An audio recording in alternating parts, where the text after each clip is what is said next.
ఆలోచన కానే కాదు. ఇదే మీరు ఊహించండి, ఇంకా ఏ ధర్మం మీదైనా సరే ఇలాంటి అపవిత్రం ఒక చర్చి మీద జరిగిన, ఒక మస్జిద్ మీద జరిగిన దేశం అల్లకల్లోలం చేసేస్తారు, ప్రపంచం అంతా మాట్లాడతారు, గ్లోబల్ న్యూస్ అయిపోద్ది. కానీ దేశంలో కోట్లాది మంది హిందువులు అపవిత్రమైతే, ఈ ప్రసాదం అపవిత్రమైతే ఒక్కరు కూడా మాట్లాడకూడదు, ఇది సెక్యులర్ వ్యవస్థకు విఘాతం అంటే హిందువులకి మనోభావాలు ఉండవా? ఇది ఒక్కరు నిందించట్లా, అసలు మీరు ప్రస్తావన చేయకూడదు, ఇది తప్పు, ఇది మాట్లాడకూడదంటే ఎట్లా? ఇదే వేరే మతానికి మీరు అన్వయిస్తారా?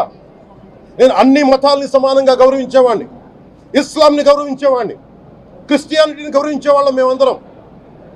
సనాతన ధర్మం అని మొత్తుకుంటున్నాం. దేనికి సనాతన ధర్మం అంటే? సనాతన ధర్మానికి ఒకరు